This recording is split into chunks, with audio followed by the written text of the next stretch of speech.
Welcome, everyone, to the Stay in True to Yourself podcast.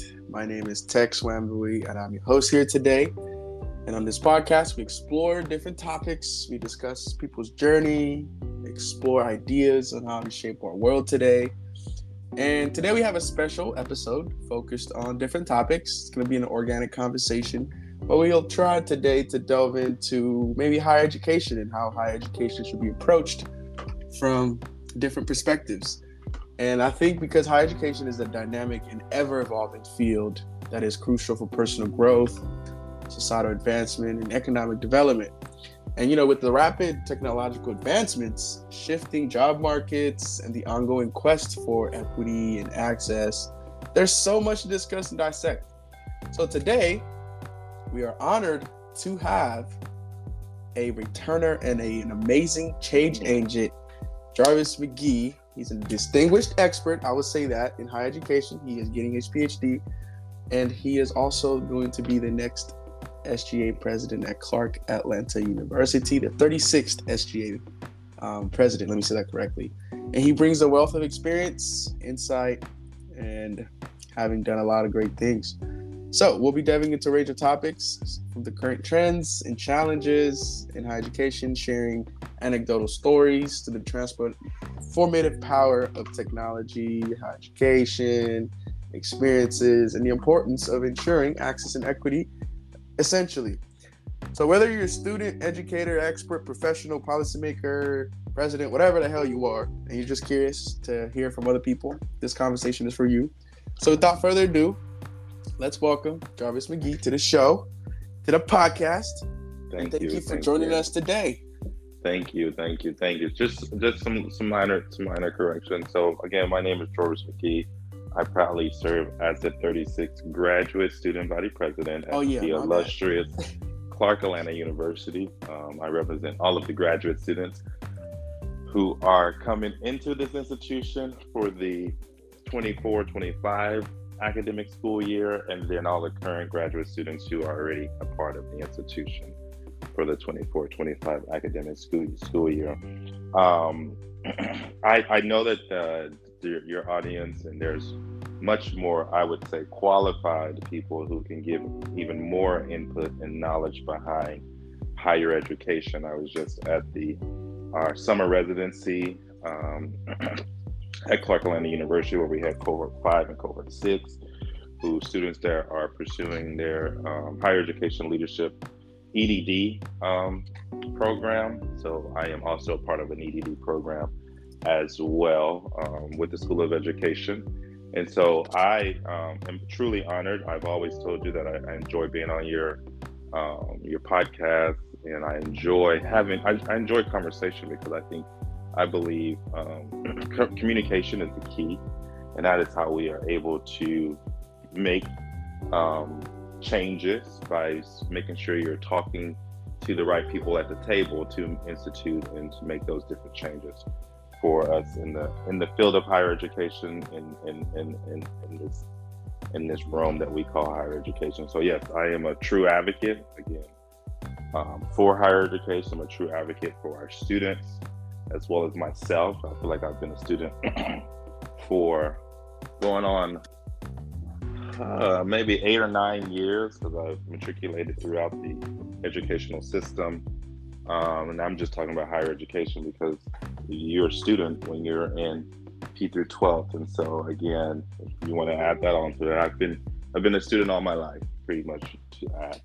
And so, just thinking about higher education really has struck a nerve in me, being wanting to continue to grow within it. And so I enjoy and will provide you much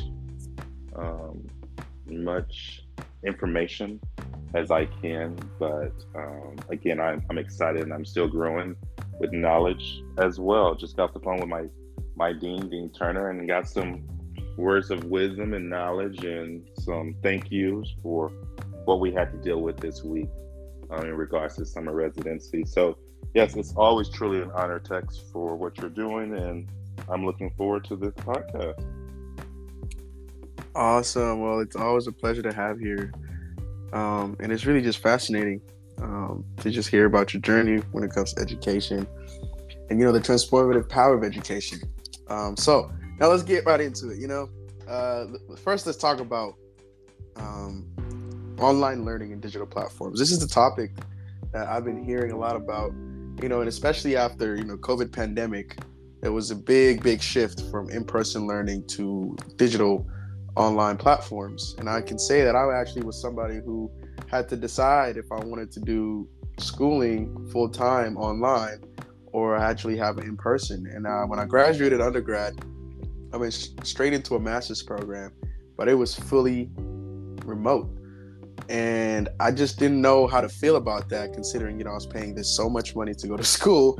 But then at the same time, I was just like, is this going to be worth it? And I guess, based upon my preference, I was like, I'll wait till it's time for me to get full access to face-to-face learning, right? And then I ended up at Clark Carolina University, which is a great blessing that I never expected.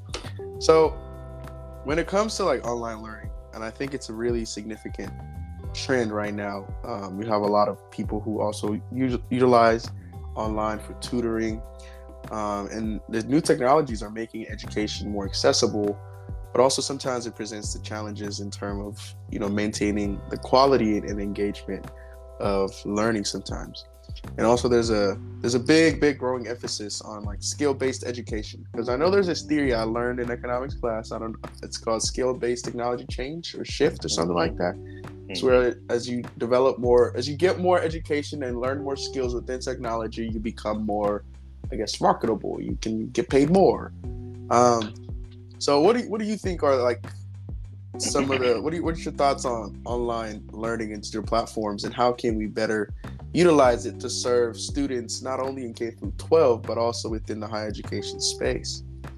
That's a really good question. That's you're jumping right into it. So I come again. My master's program was a hybrid model where it was in person, and then some of the courses were also online as well. So I was in that time period when I was pursuing my master's degree, when when COVID happened. And when COVID happened, it was more of regarding how COVID made every institution, the way of life, think differently in regards to online education, is because you had no choice but to do it. Yeah. And I believe when that happened, it provided the opportunity to see where, since we had not thought of it or we wasn't as equipped with it, we had to pivot to now fully offering classes remote. And my program went from hybrid model to being fully online. And obviously, with all those things happen, everyone who was around and who went through that and enrolled into the higher education faculty had to change staff. Everyone's job had to pivot. So in regards to how has it changed, now we're at this point in higher education or in this point in life now, is that we have adjusted to this online platform and learning, where more institutions are starting to offer more online programs, because now that students have realized, or faculty and any other people, but now that students have realized that you can go to an institution and stay at home, or you don't have to be at that institution. I can live anywhere in the United States of America or outside of the country. I haven't known anyone who's done that outside the country, but I did have a classmate who had to leave and go outside the country in regards to due to his family and whatnot. But now that we have this opportunity to do that, students are now starting to realize, do I want to do this or do I not want to do this?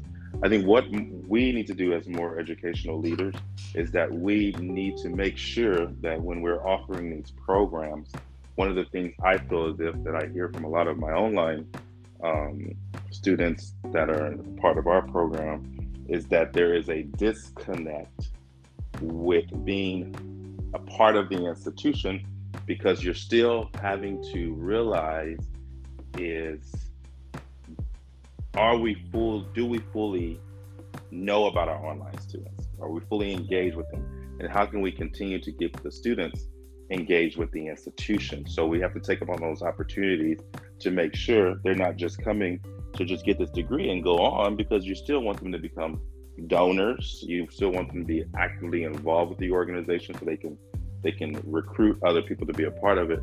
But we have to make sure we're providing, like you said earlier, a quality in the experience of the educational value of getting your degree, a fully online degree. I think that's one of the parts that I think I see that some institutions do well at when it comes down to having these online degree programs. And I also can see that sometimes where institutions struggle with, because again, you have individuals, even though that COVID has happened, and you still have people who don't want to do change, and you still have people wanting to have it a certain way in regards to that. And we have to remember that if students are signing up for these degree programs to get this, there is a level of expectation when it comes down to providing a quality education and a quality experience with the online format. And so we have to make sure that we are engaging with them and including them in some of the conversation when it gets to making sure we're providing that platform for them to be successful as well. And I think that's what a lot of I have a close fraternity brother that is pursuing an online PhD program at another institution outside of the HBCU, HSI institution network. And again, the things that we talk about, all of his classes are online. I asked, when do you go to the campus, or when do you? He said, I don't have to go to the campus. And I feel like those things like that, again, I know it costs and the way how the prices of what everything is going on. I still think that part of that experience to get the students to stay connected to it has to be somewhat ingrained in their that online program requirement, because that's how they're going to stay connected. It's not just they don't know what's going on. If you provide them with the opportunity to come to the campus, that's how they can get there, and not just wait till their graduation. So I think it's more in the concept of when people are doing it in this way, or institutions are doing it, this is how they have to make sure they're hitting their strategic goals, by providing that value of inclusivity in regards to being a part of the institution. I think that's some of the things that I hear. Others may say different, but I think it's that value is the missing part of students coming here. Yeah, that is a interesting perspective, because I remember when I first ever heard about online learning, I was like, this sounds pretty cool. You can do it from the comfort of your home or whatever space you're in, right? Zoom University. Zoom University. And, for people who invested in that stock, definitely made a fortune now. And it's clearly evident, since the launch of online learning, I think it was around 2000, there's definitely been a worldwide market for people learning online, which I think has grown more than around 900%. And it's probably one of the fastest growing markets in education industry. And it's interesting seeing some of the data where 49% of students worldwide have completed some sort of online learning, and that it is one of the fastest growing markets in education industry, because it has grown so much since its inception and creation in 2000, to where now you have 70% of students say online learning is better than traditional classroom learning, which is kind of interesting, because I think now is it because of the conveniency that it provides, or is it because of flexibility? Because I feel like the traditional classroom learning experience does still offer now the opportunity to not just learn the content and material. It allows for people to have more social skills, interpersonal skills. Well, because that's the piece, not to cut you off, that's the piece that that's the piece that you get the opportunity that you're missing out on, is that, Dr. Ganther was our keynote speaker at the end of the summer residency, so I was able to introduce her. And she's been in the game for going on 30 years now when it comes down to higher education, both on the university side as well as the community college side, and she really and truly dropped a lot of jewels that I take heed on in regards to that. But to go on what we're talking about, it's really and truly those are the things that we miss out on with online education, is because you have so much going on around you. Potentially you could be listening or you could not be listening. I'm going to tell on myself. There's been some times where I've been in a meeting, but I wasn't in a meeting. I was in another meeting. But that's the value of having convenience, and then the opportunity of missing out on being able to get that the touching, like the touch and the feel off of everyone in the room that you're in. Because that's how I was. Me first, traditional. I need to be in the classroom because I need to see people reaction to stuff, and I need to have access to my professor. I need to, see, like, get all of those emotional learning opportunities. And I feel like that's one of the things that researchers and scholars are starting to see, is that our students are starting to lack that, because people are missing their graduation and those early emotional development stages of our high school. For 2 to 3 years, people had to go to school online. And so, yeah, you do bring up a valid point that there's a lot of things that we have convenience, but we lack. It prevents, or it lacks something in regards to that. So please continue. No, yeah, that's like the number of online learning users. I would definitely say it's projected to continue growing. Because we're in 2024, and the COVID pandemic definitely did have a big impact on the spike and the increase in usage on online learning. And I saw a recent article where it said around 57 million people will be now utilizing online learning as a platform. I'm like, wow, that's crazy. But now if you look at it from also a different perspective, not just from like school-wise, 80% of businesses now offer online learning and training solutions. So when you get a job or something and you have to like learn something, you have to, most of the time they usually tell you to do it online. Now, I would like to know though, the effective rate of it. What is the retention rate? The retention rate of it. But at the same time, it creates efficiency and, streamlines the process of teaching people sometimes when you don't really have that room and space within business schedules to do that. And another interesting fact that was very just interesting is that it said that online learning and training can improve employee performance by 15% to 25%. This is research that was done by a top institution. I forgot the name of it. I read it on an article, and it says that businesses are using this model, right? And if you think about education institutions, they're also like a business. But I feel like it does take away from the aspect of developing, those social skills. And I really would give credit to a lot of the institutions that were able to adapt to the transformative aspect of online learning.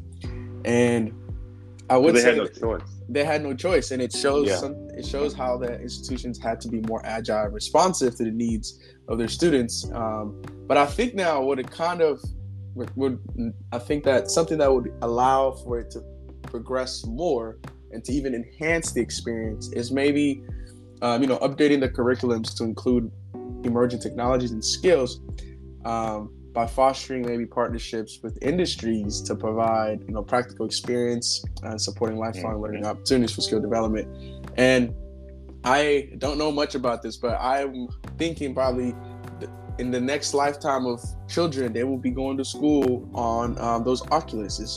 They don't really have to go anywhere. They could just go to school, get their Oculus, get out of bed, put it on. They go on there for 8 hours.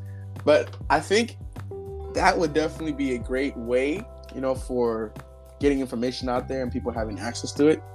But there's still that part of me where I'm just like, does this kind of make us more disconnected as human beings, and we lose that human aspect of things to really rely too much on this? And I think education is a lifelong journey, so it's definitely an interesting aspect. And I would say, to my experience, I don't have a preference on how I get my education or how I receive my education, but I do prefer to get the full experience with the similar like-minded individuals I am around, because that's what makes people great intellects. Now, and I think that's the part that's the part that's what I was starting with, is that part right there is the experience. And I yeah, think that's the part where we really and truly, institutions and institutional leaders and people who are in these different these leadership roles, have to take that in consideration when, applying and creating more opportunities. I see in the future, again, what you're saying, that our CAU, our current institution, you're an alum from this institution, so I feel like we can talk in regards to this. I can see them offering more online programs. I mean, other institutions are starting to offer more online learning, or some of your classes are starting to become, not to say that it's not fully online, but people are starting to see like, okay, well, I can do this in regards to that. And so I see it in what you're saying, that more schools, more HBCUs, regarding of the category 12, are starting to see that they now have to have more online programs to get that online market. And now I'll maybe not see it as undergrads, maybe more graduate online programs, but again, regardless of that, I feel as if there will still be some in-person later down the road when my kids, when I have kids, I definitely see them still having that engagement of traditional learning, as in going in person in regards to that, because I think our undergraduate students are at a different capacity and the mindset and their careers than our graduate students as well. Not to say the undergrads can't do that, but I just think there has to be, because once you remove that entire experience, I would be curious to see what will happen to what will happen to our students in regards to that, or what will happen to higher education. How will that be shifted into this era where you don't have any in person? Like, I think that'll be, whew. Yeah, that's a great point about lifelong learning. With the pace of change accelerating, the traditional model of one-time education followed by long career is becoming kind of less viable. But it's still something that I think will change. And an aspect that I've come to understand is, so I did this program. It's called Pipelines of Possibilities, and one of the things in that program was teaching us how to develop a curriculum, like a syllabus as well. And I was taught this great thing where you can create a syllabus and a curriculum on Google Sites, right? And I was like, wow, this is fascinating. This is so cool. This is easy, and it can be available to everybody. But now it made me think about, I think I looked at it from a global point of view, and I said, what about for the places in the world where they don't have as much access to internet, right? This kind of transitions, though, kind of the next thing we're going to talk about is kind of the intersection of higher education with international affairs and international relations, and the critical issue of like digital equity, right? And I think these are areas that not only shape the academic landscape, but also have a profound implications for global collaboration and inclusivity. Because if you look at it within the United States, we have had the Inflation Reduction Act was passed, and under that we had the BEAD program, the DEA program, and the ACP funding program. And I think they just recently had discussions of renewing the ACP funding, or did get renewed. And looking at it from a global perspective, we can do that within the United States, right? We have the capability to create things and programs that will be able to allow people to have access to electricity, which would allow them to have access to internet, and the whole supply chain goes down to ensure that they get the information, right?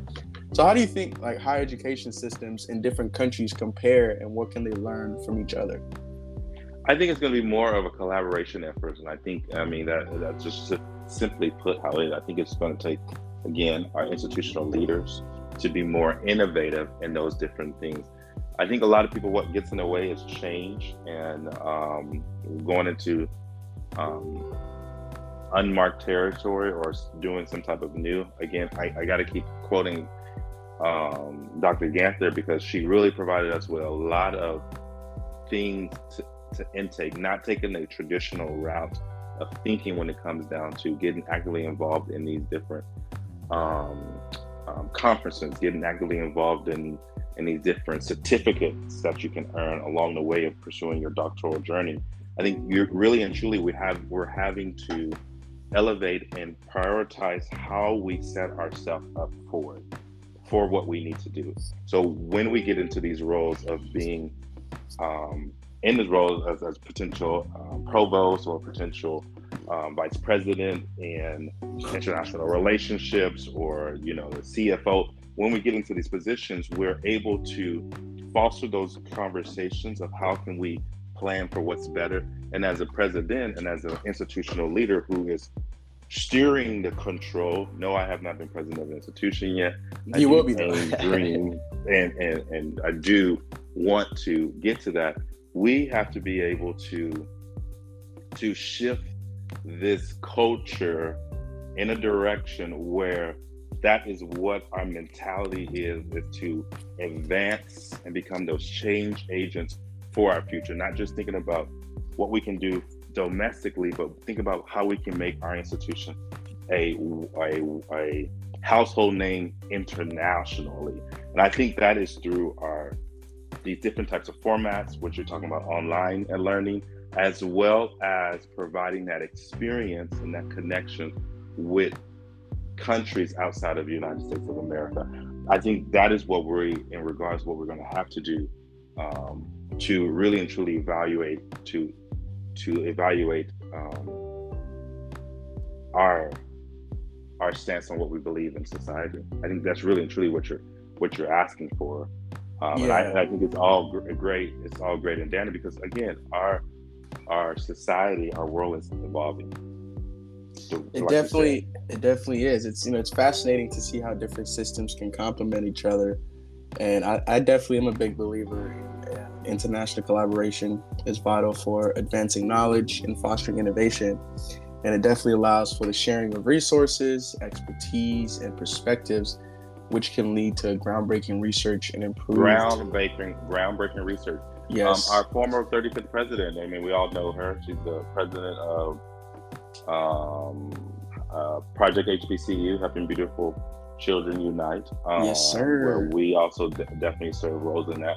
And what amazes me with her leadership in regards to it, even her being so at the age that she is, and first time meeting her, I want to be an international president that brings resources and connects CAU to a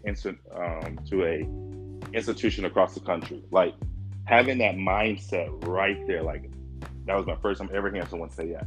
Like really and truly training ourselves as upcoming higher education leaders, not thinking of just wouldn't say the bare minimum, because I don't want to say that, because as we're pursuing these doctoral degrees, I don't think we're doing anything bare minimum, but making those sacrifices of change on a international as well as a domestic level, as well as a national level, as well as a local level. That's how we do that when we get into these roles. We stay grounded in our research and grounded in what we can do to make sure this is what we came to do for our up and coming students behind us. Definitely agree, because it does allow for improved educational practices, and student and faculty exchanges enhance cultural understanding and prepare graduates, for a globalized workforce. And I would definitely like to commend and give flowers and gratitude to HBCUs right now.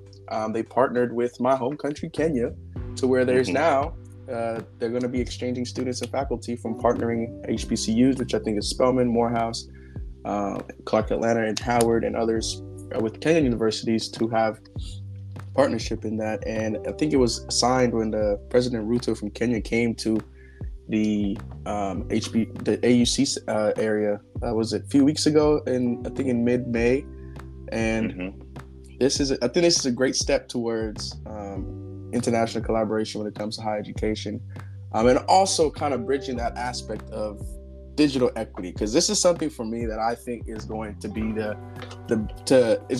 way you can find out groundbreaking research or whatever it is. Because when we talk about digital equity, right, that is now where online education comes in. So I think that the steps that institutions are taking specifically the AUC Center, Howard, and other HBCUs, is great in partnering with countries that do need that aspect of closing the digital equity gap, because there's no way that you should be going to class or school without any electricity, clean water, or having an environment that allows you to actually have respectable learning to where you can actually retain the information. So what else in terms of, the partnership's already been developed and that is going on. What steps do you think institutions now can take to ensure that digital equity for all students, especially those in underrepresented and disadvantaged communities, can do? I think, and I'm going to keep it as simple as possible, it's just the support. You have to make sure that it's really and truly we can craft all these innovative ideas, but truly you have to be supportive and make sure that is the understanding, not just the photo op, but the understanding of this is what we're doing and this is how we're going to do it.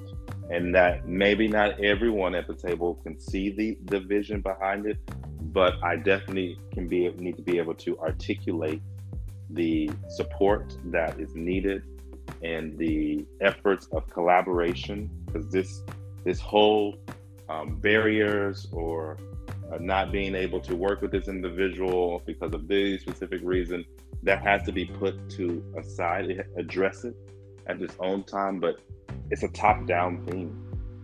We have to make sure that support is there to make an impact, because you can do more damage than you can do good if you do all of this and then nothing becomes of it, because you just let them down and you just let them, again, in regards to that. So it really and truly has to be a supportive environment for things like this to happen. People are put in the right roles for the right reasons in regards to that, making sure that people are being in this is new, like I said earlier, when it's that fear of going into new territory is what people get so caught up in regards to that. And you have to make sure that you have the right support around you, the right person in the position to take this initiative and run with it. I think that's really and truly what it is in regards to that. And support could be in so many different capacities. Yeah, it's funny you say that. The one thing I thought about when you said that is when it comes to support, I always think about, I think the way international collaboration when it comes to this, when it comes to the digital equity part is think about, the Dream Team. They, the one that won the gold, the basketball team. That team was comprised of some superstars, some megastars, but they were able to come together and accomplish one goal. And I think when it comes to digital equity, it's going to take a lot of collaboration, because digital equity is a pressing issue, as not all students have the same access to technology and internet connectivity. And institutions can address this by providing, the necessary resources, such as sometimes laptops and internet subsidies, which some schools do. But I think there should be now an increase in approach to bridging that gap and creating those digital literacy programs, because since there's such a shift and rise in this demand, it's something that should be addressed. And I think it's also important to design courses that are accessible and inclusive. So in case that somebody does not have access to maybe internet, so maybe there's a way they can access that course without being on the internet, something that can do that. And considering the diverse learning needs. And I think ensuring that aspect of the digital equity is crucial for leveling the playing field. The question that I have for you, and you're getting your PhD in this, and how can higher education, institutions though support those underrepresented and marginalized communities more effectively, both in terms of digital access and broader educational opportunities? That's a really good question. Really, really, truly, I think it's more in the focus of research interest in regards to that. Since I'm, again, as I'm pursuing my EDD here at Clark Atlanta University, which is equivalent to a doctoral degree, but it's just making sure I put the correct degree format by my name in regards to that. But I think it's more of the value of we need more scholars in regards of who's conducting and wants to do research in that. when it comes down to type of that change agent, that change management, the different values of how we want to streamline these different types of platforms in regards to that. I think it's more of doing that research, becoming an expert in that, and then helping educate others around you in regards to this is what, based on my research that I've conducted, this is what I was able to experience and bring value to, value and knowledge to it. Here's what you can use in regards to that. And again, not to say that my research is defined as the law of the land, but this is the research that I conducted, which put me as an expert, and this is the reason why I recommend the recommendations that I do recommend in regards to that. I think that is the part that is missing in regards to that, because again, we keep talking about this as well. It's new territory, and everyone wants to be first in regards to that. I want to be the first person to solve this equation. I want to be the first person to conduct research in that. But it's always a fear of what if I go off and fail in regards to that, doing this and bring this opportunity into the stakeholder for our institution in regards to that, or just for my research in regards to that. So I think that is what is the missing piece, is the research that has been conducted.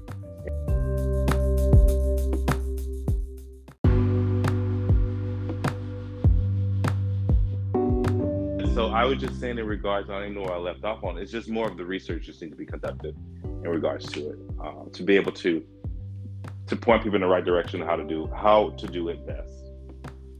Yeah, I completely agree. And I think, beyond providing technological resources, I think institutions should foster an inclusive environment by implementing policies that promote that diversity and equity when it comes to accessibility of resources, specifically when it comes to the digital equity world. And I definitely think this is where now Project HBCU comes in as an organization and project that is going to be a disruptor and change maker and kind of shift the dynamics of how people approach higher education. And I think this is going to be through the scholarship programs, the mentorship opportunities, and the support systems that will be there for the underrepresented students. I think it's also the collaborations with other the schools, in K through 12 as well, because those are where we are helping those children unite as well, and us as being change agents in our field and our backgrounds and in different backgrounds and so many different capacity that we can offer being a part of Project HBCU. Yes, I do ditto and agree with what you're saying in that regards. Yeah, it's also essential to engage with these communities to understand their specific needs and challenges. And I think those efforts are so important for creating a more inclusive and equitable education landscape. And finally, looking ahead, I think the predictions are true that, online learning was something that will increase and be more of a high demand in the future. And I think by collaborating with international relations, international collaboration, which is part of international relations, and higher education will definitely be something important in the quest for digital equity, which will spark a rise in other areas that people will never see, like specifically, maybe we might have a spike in specific skills that people have. And I believe we'll see an increased that collaboration driven by both necessity and opportunity. And as for digital equity, it's going to be an ongoing challenge, but I think institutions can meet this with a concerted efforts and innovative solutions with that aspect of collaboration. And I really appreciate you for sharing your insights on this critical topic, because it's very clear that the future of education is deeply interconnected with the global dynamics and the push for digital equity. And it's very important to kind of come to that understanding that each person's experience in education is different, but we still have to have that common experience. And it's like a Venn diagram. Everything in the middle we kind of have to share, but everything outside of it, that's where you put yourself. That's where you put your best foot forward to become an expert or knowledgeable in whatever you're doing. So now, let's shift into kind of like more in terms of the power dynamics of institutions, right? This is like so random, but I was at a conference once, and in this conference we were talking about how to decrease national debt, right? And the topic that came up was student loan forgiveness and student loan debts. And we had a great discussion about it. It was like a competition to see who can come up with the best idea to this. What was your idea? Let me hear. Well, first of all, I'll say my idea didn't even make it to the paper because my team was so against it. I was like, no. We're shifting for something else. But my idea was this. It sounds very absurd. It sounds very dumb, but I think it will work in some form or way. So in all higher education institutions, you have top executives. And you have people who are the top people in the system of the schools. Each school has like a chancellor, president, all those people, right? Most of them make a lot of money. Let's just say from $500,000 to sometimes $2 million a year, right? My proposed solution to this was to have a federal tax percentage on their salary, which is going to be part of their contract, to where, yes, their salary is going to stay the same, but they're going to be taxed just a little bit extra because that money will be put into a fund for that school to alleviate student debt and to decrease student debt, as well as another fund that will be used in collectively being put down to pay student debt and decreasing it, which in the long run will decrease the national debt. That was my idea and solution. I got so much hate for that. They said, no, you cannot decrease people's pays, blah, blah, blah. And I'm like, they're already making a fortune. And I'm pretty sure for them to be in that position, they also have other gigs and ways of stream of income. Why just not tax the highest income that they have to use it towards a bigger collective good, right? What do you think of that? I mean, I think it sounds like a great idea. I would definitely be curious to like go down a rabbit hole with it to see the economic value that you can bring. Because I think one of the people when we're introducing new ideas and things, you have to have some type of, what I've learned in research, you have to have some, like, where is the missing piece of knowledge that is not there that you're going to bring to the table to educate people in regards on. And I think if you put some data and some numbers behind it, if you go based off of it, like you go do a deeper dive, and I know you probably don't have that much time in regards, but you have to be able to sell it to people to get the buy-in from that. So you're not actually doing all the research in regards to that. It's something that I would definitely look into. Like, I would be curious to look into. Like, I will be intrigued by what it can bring value to.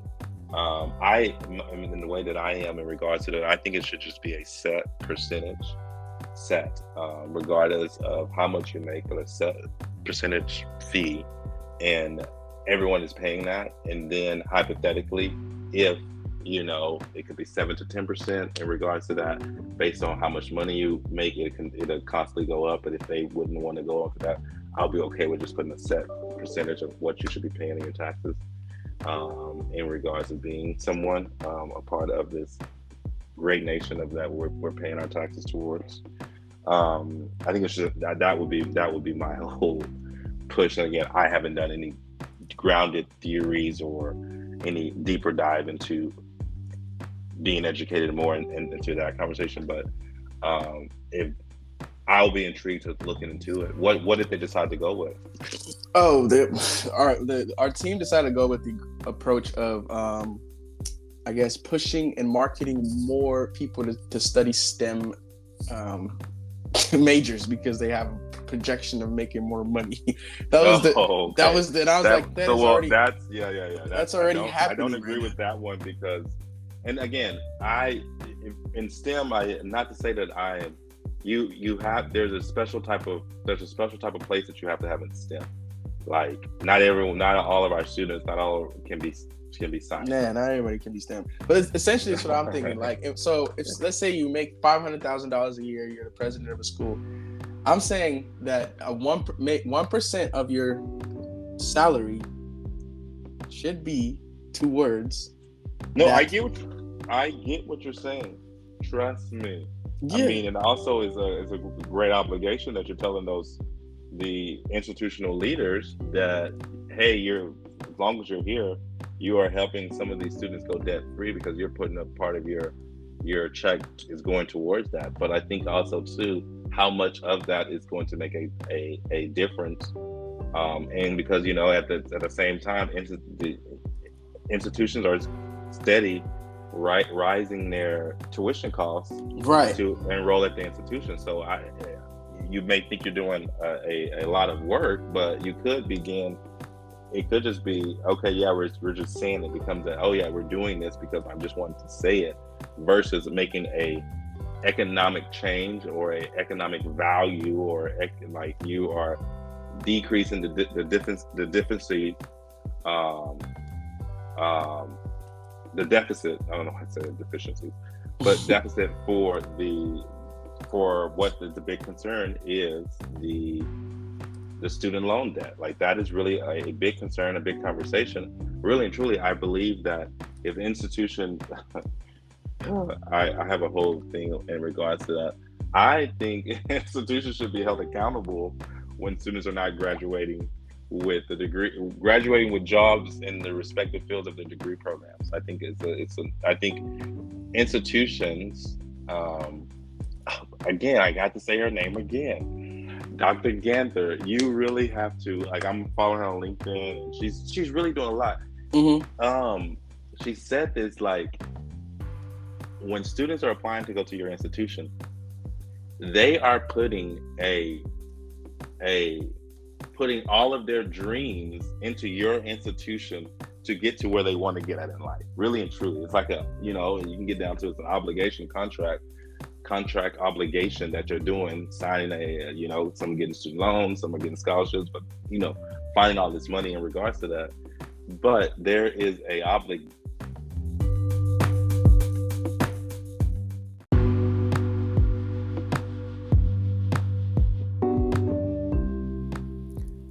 This episode is to be continued on a different day. Thank y'all for listening. And as we always say, pursue your dream, seize the day. Peace out.